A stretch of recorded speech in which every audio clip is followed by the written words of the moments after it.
ഇനി എത്രയൊക്കെ burger, pizza, pasta അങ്ങനെയൊക്കെ ഹലോ, അപ്പോൾ ഇന്ന് ഭയങ്കര സന്തോഷമുള്ള ഒരു കാര്യം പറയാമെന്ന് വിചാരിച്ചിട്ട് വന്നതാണ്. വേറൊന്നുമല്ല, രാവിലെ തന്നെ എന്നെ ഹാപ്പി ആക്കാൻ വേണ്ടി അമ്മ എനിക്കൊരു സ്പെഷ്യലായിട്ടൊരു കാര്യം ചെയ്തിട്ടുണ്ട്. എന്നല്ലേ, ദാ ഈ കാണുന്ന ഫുഡ് മരിച്ചിനിയും മീൻകറിയും മീൻ പൊരിച്ചതും അതുപോലെ പപ്പായ അച്ചാറുമാണ് ഇന്നത്തെ കാപ്പി എന്ന് പറയുന്നത്. ഞാൻ ഭയങ്കര ഹാപ്പിയാണ്.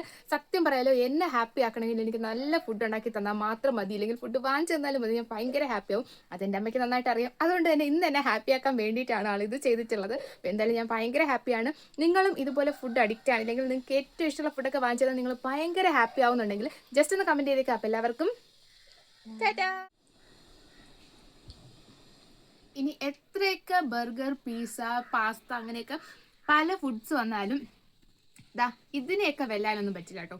ഇതിനെയൊക്കെ മറികടക്കണമെങ്കിൽ കുറച്ച് പാടുപെടും. നമ്മളെ കപ്പയും മീൻകറിയും, പഴങ്കഞ്ഞി അച്ചാറും മീൻകറിയും, അതുപോലെ തന്നെ പുട്ട്, പയറ്, പപ്പടം, ഇതുപോലത്തെ നാടൻ ഫുഡ്സ് എന്ന് പറയുന്നത് സത്യം പറയാലോ, അതിനെ വെല്ലാനൊന്നും ഇനി എത്ര ഫുഡ് വന്നാലും പറ്റൂല. അത് കുറച്ച് റിസ്ക് ആണ് അല്ലേ.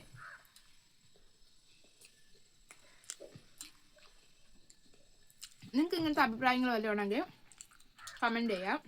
നിങ്ങളിതുപോലെ നാടൻ ഫുഡ് ഭയങ്കരമായിട്ട് ഇഷ്ടപ്പെടുന്നവരാണെങ്കിൽ ഉറപ്പായിട്ടും കമൻറ്റ് ചെയ്യാൻ. നിങ്ങൾക്ക് ഏറ്റവും ഇഷ്ടപ്പെട്ട നാടൻ ഫുഡ് ഏതാണെന്ന്. എനിക്കിത് ഭയങ്കര ഇഷ്ടമാണ്. അപ്പം